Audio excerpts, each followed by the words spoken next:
May maganda rin pala ditong maid. Magagamit ko na ngayon ang bara ng pagkakaibigan natin, Apollo. Sambit niya at saka nakangiting nagtungo na sa garden. Na makapasok naman si Melody sa loob ng library room, kaagad niyang pinalibot ang paningin sa paligid. Di makakailang mahilig si Apollo magbasa ng libro. Looking at the bookshelves, matutuwa rito si Lexus. Masasabing ito rin ang paborito ng kanyang anak na iyon ang pagbabasa. Napatingin naman siya kay Apollo nang umubo ito matapos uminom ng alak na nasa baso. Huminga siya na malalim bago magsalita upang makuha niya ang atensyon nito. "That's too early," sambit niya. Mabilis sumarap sa kanya si Apollo at nagulat siya na makitang tila formal match ang suot nilang dalawa. Napakagwapo nito sa bagong gupit na buhok. Oh gosh, how to resist him? Tanong niya sa isipan. "Wow, you're so gorgeous, wife." Di makapaniwalang sambit ni Apollo at lumapit kay Melody. Tsaka ito walang sabing hinalikan sa labi. Nanlalaki pa ang mga mata ni Melody at talagang nagulat siya sa paghalik nito sa kanya habang hawak ang kanyang magkabilaang pisngi. Nalasahan niya pa ang pait ng alak na ininom nito. Ang di niya alam ginawa yun ni Apollo upang mabawas-bawasan ang kabang nararamdaman nito. "Your lips taste delicious as always," sambit ni Apollo pagkatapos ng halik at saka hinawakan ng kamay niya. "What's happening?" Natatawang tanong niya dahil nararamdaman niya ang panginginig ng kamay ni Apollo. "Is there any problem?" Seryoso niyang tanong. Wala naman. Gusto ko lang sabihin na sobrang tagal kitang hinintay." "Ah, ganun ba? Sorry kasi naaaliw ako sa disenyo ng mansyon. Di ko na malayan na napatagal na pala ako." Paliwanag niya kaagad dahil ayaw niyang maramdaman ito na iniwasan niya to after that what happened to them. Okay, but it's alright." Parang nakalimutan na ni Apollo ang kanyang sasabihin dahil sa pambabara ni Melody. Shit! Gusto niyang ibaon ang sarili niya sa ilalim ng lupa. Mukhang tama si Epifanio na pangit talaga ang sinulat niya para kay Melody. Sana sinunod na lang niya ito. "So, what's up? Bakit tayo narito?" Nagtataka ng tanong ni Melody, ngunit ang totoo, sobra ng kaba niya. Inalala muli ni Apollo ang sinulat niya, ngunit kahit isa, wala siyang maalala. Wala tuloy siyang magawa kundi yakapin si Melody. Pagkayakap niya rito, sabay tingin niya sa kanyang palad na meron ding kopya ng sasabihin niya. Nagtataka naman si Melody dahil sa biglaang pagyakap ni Apollo. Di na niya mahulaan pa kung ano ang ginagawa nito at susunod pang gagawin.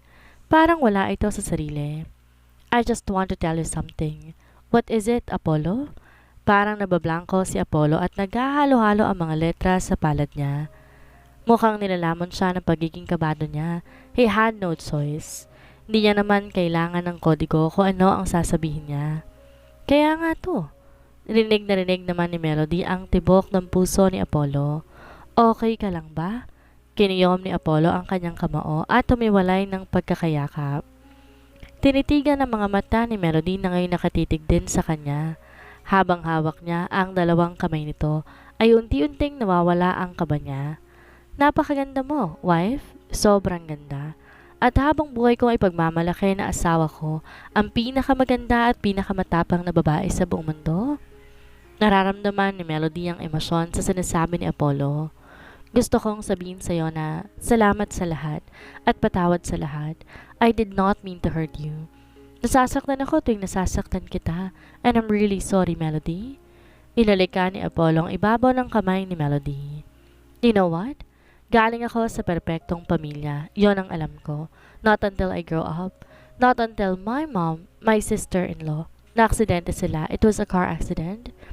While investigating to what really happened, doon ko napag-alaman na it's not by accident. Sinadya yun.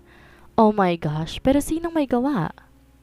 "Athena, she's my sister but not by blood. She's adopted. She fell in love with me. Mahal niya ako bilang lalaki at hindi bilang kapatid. And I cannot accept her love. That's why she killed your mother?" Hindi makapaniwalang tanong ni Melody. Tumango si Apollo. Anda naman na siyang aminin kay Melody ang lahat tungkol sa kanyang pamilya upang maintindihan nito kung bakit ito nagawang iwasan nitong mga nakaraang linggo. Gusto niyang ipaalam dito lahat bago sila muling maging isang pamilya. Yung walang tinatagong sekreto At isa pa sa dahilan kung bakit niya mas piniling maging open ay para matutunan din itong sabihin sa kanya mismo ang pinagdaanan nito. But the worst part is, my dad is not doing anything about her, but instead he helps her to escape. He said she's sick at walang alam sa nangyayari and now she's hunting me. She wants to hurt you and I don't want that to happen. I will not allow her to hurt you and our sons. Kung nagawa nitong patayin ng mommy nila sa kabila ng pagpapalaki nito sa kanya, kayang-kaya silang saktan nito lalo pat sila ngayon ang kasama ni Apollo. Siguradong gagawin nito lahat, mawala lang siya sa buhay ni Apollo. She's a psycho. Bakit di mo siya magawang ipagamot o ipakulong? Tanong niya. Umiling si Apollo. Walang matibay na ebidensya. Pinasunog lahat yun ni Daddy, you see? Kahit si Daddy nagawa niyang paikutin. She is a daddy's girl and a spoiled brat simula pa ng bata pa kami, but now that we're getting married again, hindi ko na itatago pa. Mahal kita, Melody. Mahal ko kayo ng mga anak natin. At hindi ko hahayaang masaktan niya kayo. Mahal ko kayo ng mga anak natin. Paulit-ulit iyon sa pandinig ni Melody. Ang sarap pakinggan at sa pakiramdam. Di niya mapigilan ang kanyang sarili na hindi maluha habang nakangiti. This is real. Mahal siya ni Apollo. Mahal siya ng taong mahal niya rin. I love you, mi amor. Sambit ni Apollo habang himas-himas na ang kanyang pisngi. Do you love me too? Lakas loob na tanong ni Apollo. Tumango si Melody. Yes, I love you. I love you so much. Thank you for being honest, love. Thank you for protecting us. Naintindihan ko na ngayon, pero sana wag na ulit mangyari na may iba pang babaeng uupo sa kandungan mo. Natawa naman bigla si Apollo. Idea talaga yun ni Epifanio. Lagot sa akin yun mamaya. Hindi na napigilan pa ni Apollo. At dahil sa galak ng kanyang puso, kaagad niyang sinakop ang labi ni Melody. Kaagad din namang tinugon niya ni Melody. Ang halik na yon umabot hanggang sa kanyang leeg, paibaba sa kanyang dibdib. Hanggang sa hindi niya na namalayan pang nasa ibabaw na siya ng lamesa. Halos kapwa sila habang hininga na magkahiwalay ang kanilang mga labi. Kinagat ni Melody ang kanyang ibabang labi habang nakatitig si Apollo sa kanyang mga mata, paibaba muli sa labi niya. They both know that they want more at hindi sapat ang halik lang. Pero bago pa sila sumabak muli sa paghahalikan, nilabas na ni Apollo ang isang maliit na kahon na naglalaman ng singsing.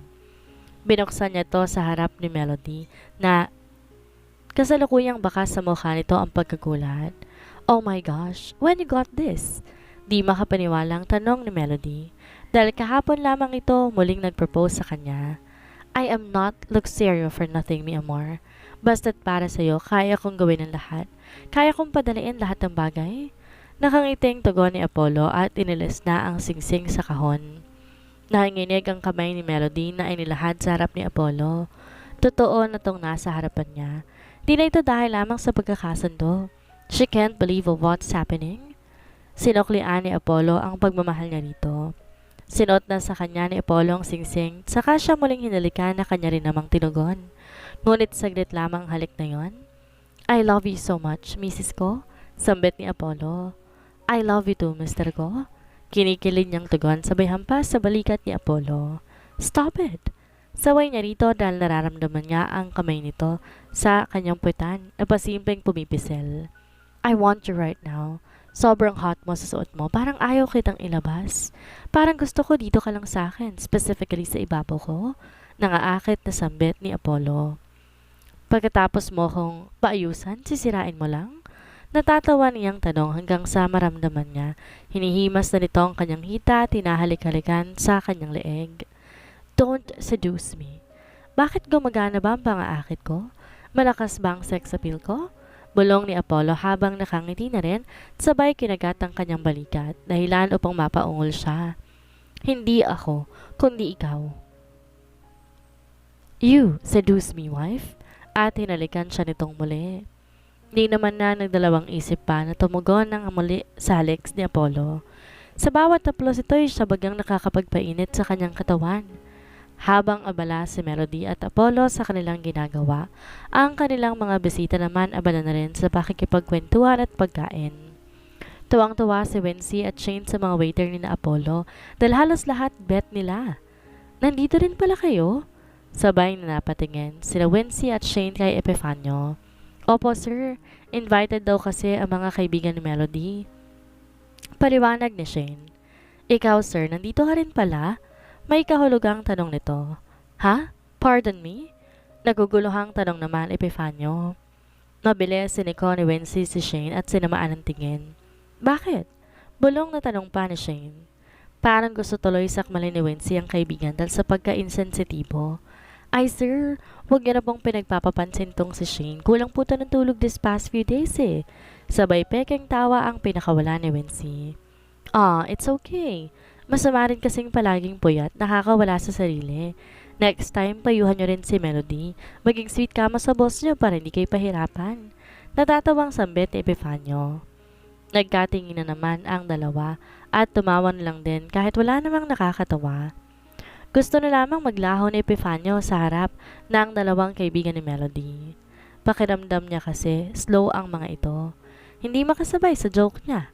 Nang makita niya si Luhan, nagkaroon siya ng pagkakataon para magpaalam kaagad sa dalawa. Pinuntahan niya ito sa pwesto. Mukhang malalim ang iniisip nito dahil hindi man lang siya nito napansin nang papalapit na siya. What's the deal? Bakit na tayo inimbita? Tanong ni Luhan. Hindi ko nga rin alam eh. Hintayin na lang natin sila. Pagsinungaling ni Epifanio. Ang akala ni Epifanio mapapaniwala niya si Luhan na wala siyang alam. Ngunit sa isip-isip ni Luhan, tiyak na may mangyayaring okasyon ngayong araw and he hates it. Masyado nagpapadala si Apollo sa kanyang emosyon. He's now sitting as the president at AAA company para lamang lumipat ng ibang kumpanya si Apollo. Ngayon, si Luhan nang nagmamanage nito at wala na sa kanyang isipan na ibalik pa to kay Apollo.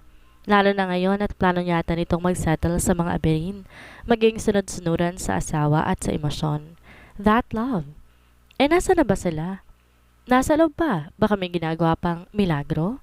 Tatawa-tawang tugon Epifanio na siyang kinangisi lang ni Luhan. Kahit kailan si Epifanio talaga ang joker nila sa grupo. Pero minsan ay inis siya rito dahil sa pagkamukhang pera. Hindi may kakaila yun dahil sa sarili niya mismo inaamin niya rin ito. Sir, baka gusto niyo po ng cake? Nakangiting sambit sa kanila na isang maid. Di na sana yon papansinin pa ni Luhan ngunit nagsalita si Epifanio. Uy Grace, natatandaan mo ko? Ako to yung kaninang kasama ni tandang Uncle Melandro mo? Naguluhan naman ang babae. Hindi po ako si Grace. Ako po si Hope. Bale, kapatid ko po siya. Tugon naman ito.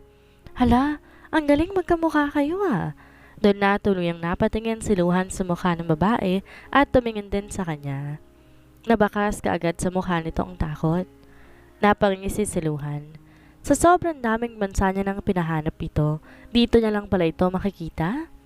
Aalis na po ako, baka hinahanap na po ako sa loob. Nakayoko ang sambit ni Hope at nagmamadaling umalis. Kahit pa tinatawag siya ni Epifanio, ay hindi na niya magawa pang lingunin ito. Nagpaalam naman si Luhan kay Epifanio na pupunta siya sa comfort room, ngunit ang totoo, mabilis niyang sinundan si Hope. Panay ang tingin nito sa likuran habang naglalakad. Ang hindi nito alam, nagtatago siya habang lihim naman siyang sumusunod. There is no way. He can't let her go again. Not this time. You look pale. Why? Have you seen a ghost? Tanong niya na makorner niya ito sa sala at walang ibang tao. Ay, hindi ko po alam ang sinasabi niyo, sir. Pwede bang pakawalan niyo na po ako? Then who the hell is with me? That fucking night, ha? Halos di mapigilan ni Luhan ang mapamura. Lalong humigpit ang pagkakakapit ito sa palapulsuhan ni Hope. Hindi ko po alam, sir. Nasasaktan po ako. Doon na nagsimulang tumulo ang luha ni Hope habang nakatitig sa galit ng mga mata ni Luhan. Hindi ka na makakatakas pa sa akin. Ibigay mo ang anak ko o ako mismong sisira sa buhay niyo magkapatid. Mark my word. You know who I am. I am your worst enemy, Mariela. Or what the fuck is your name is? Sabay binitawan niya ang kamay nito at iniwang umiiyak sa sala. He knows they had a child. He got her pregnant. Pumirma to sa kontrata para maging surrogate mother. Hanggang sa tumakas ito, di na nagpakita pa. Sigurado siyang nabuntis niya ito dahil iniwan itong pregnancy test na may 2 guhit ng gabing mawala ito. Mula naman sa loob ng library room, halos nagpapalitan na ng ungol si Melody at Apollo hanggang sa maabot nila ang rurok ng tagumpay ng sarap. Di pa makapaniwala si Melody dahil sa mismong sandata ni Apollo may nakasuot na rambutan silicone. Bulitas kung tawagin. Ito ang lalong nagpapasarap sa kanilang pagtatalik. Hindi siya makapaniwalang may ganon palang bagay na po pwedeng makatulong at makadagdag sensasyon at sarap sa pagtatalik. They've both done something amazing today at di na siya makapaghintay na matuto pa ng iba't ibang bagay tungkol dito. Kinuha ni Apollo ang panyo sa kanyang bulsa. Pinunasan ng perlas ni Melody na ngayon napupuno ng katas nilang dalawa. Saka muling tiniklop at binalik sa kanyang bulsa na siyang pinanlakihan na mata ni Melody. May katas nila ang panyong iyon. Anong gagawin mo dyan? Natatawang tanong na. It's a souvenir, mi amor. Now let's clean ourselves. Bago pa mainip ang mga tao sa labas. Sabay kindat ni Apollo sa kanya. Anong mga tao? Sino? Kunot noong tanong ni Melody habang naglalagay muli ng lipstick. It's a surprise, you'll see. Sabay na silang bumaba mula sa library room. Napansin niya si Hope na tila sa sala tumatakbo.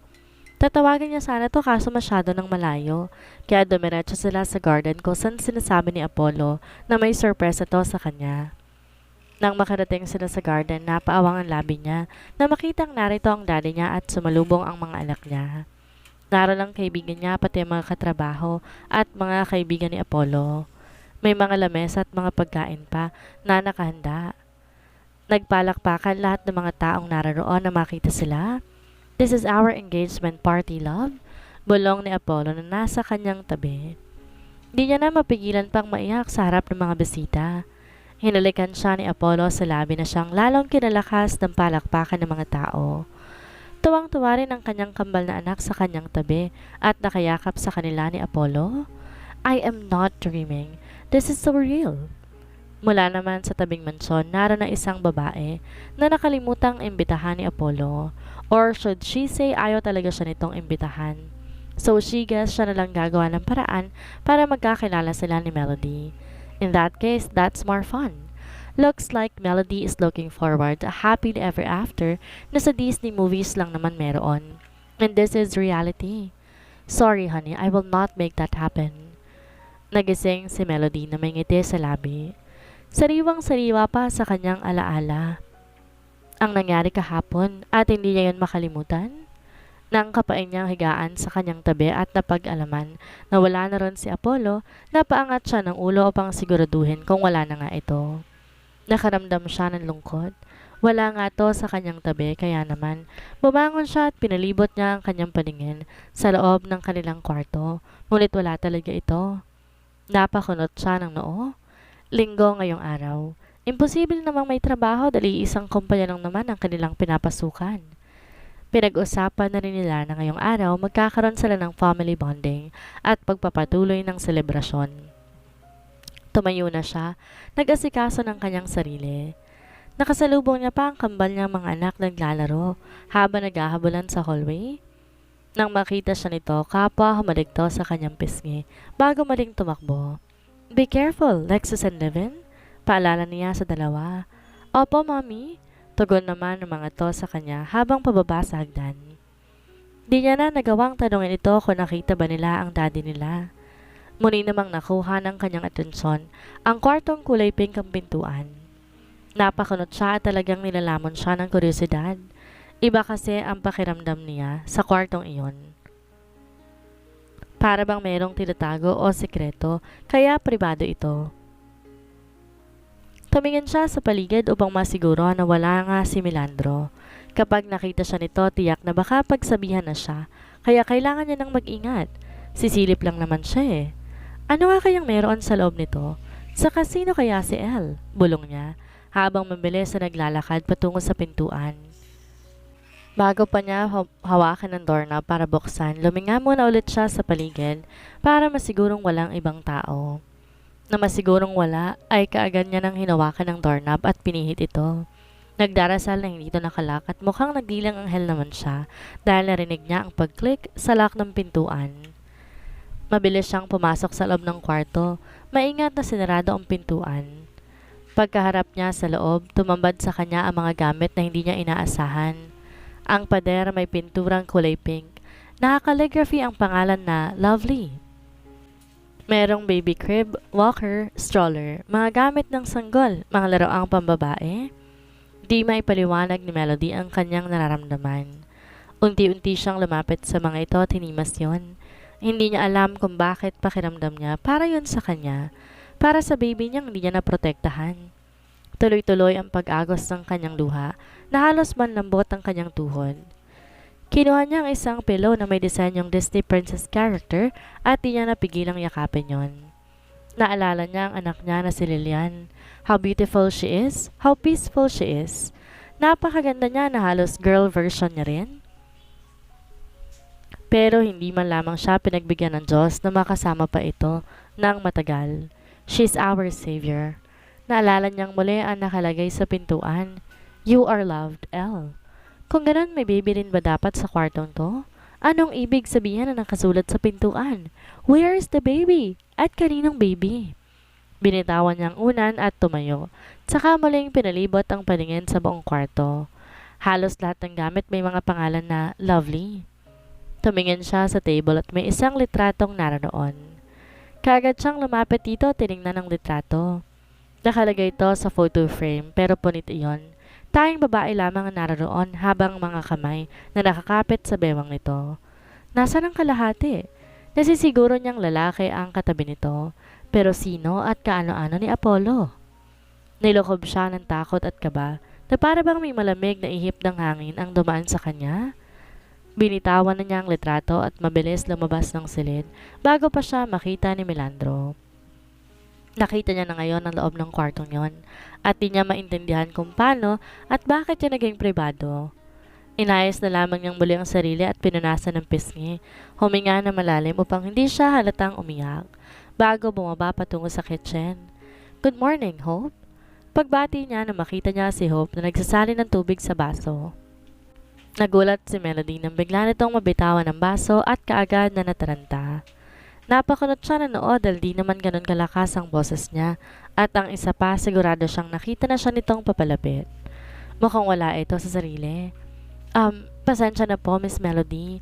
Kulang pa kasi ako ng tulog at saka isa pa po, magugulatin ako. Nakayuko nitong pagingi ng tawad, saka umupo upang pulutin ang bubog. No, wag mong pulutin ng ganyan. Walisan na lang muna dahil baka masugatan ka pa. Opo, sandali po. Kaagad naman na kumuha si Hope ng walis saka nilinis ang bubog na nagkalat sa sahig. Pinapanood siya ni Melody at doon tuluyang nakumpirma ni Melody na wala nga ito sa sarili. She seems out of the world. Kaya naman na matapos tong magwalis, nilapitan niya to at tinawakan niya ang kamay saka dinala sa garden. Bakit po, Miss Melody? Tungkol po ba to sa nabasag ko? Ikakaltas ko na lang po sa sahod ko, wag niyo po sana kung tatanggalin. Magkadikit ang mga palad nitong nagmamakaawa sa kanya. Napailing si Melody. Hindi kita tatanggalin o pagagalitan. Gusto lang kitang makausap. Makamusta? Kamusta ka ba? Parang malalim kasi ang iniisip mo. Bakas ang pag-aalala sa boses ni Melody. Napatulala si Hope kay Melody. Tsaka yumuko na makabawi. Matapos na mangyari kahapon, hindi na siya nakatulog pa na maayos. Hindi niya inaasahang makikita niya ang lalaking yon. At kahit sabihin niyang totoo kay Melody, hindi rin niya alam kung maiintindihan siya nito. Mayaman ito, at tayong mayaman lang din parigurado ang naiintindihan nito. Hindi siya pwedeng sumugal sa buhay na hindi siya sigurado dahil buhay niya, ng pamilya niya ang nakasalalay.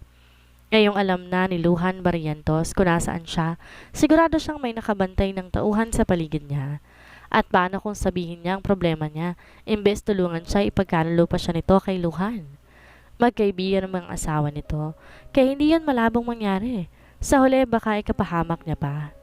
Wala po, sadyang pagod lang po talaga ako at saka po yan. Wala po kasi si Grace sa tabi ko kagabi kaya hindi po ako nakatulog ng maayos, tugon niya. Totoong wala si Grace sa tabi niya kagabi at di niya alam kung saan to nagtungo o natulog dahil ayon dito ay may kikitain lamang tong kaibigan. Hope, hindi ako naniniwala sa sinasabi mo.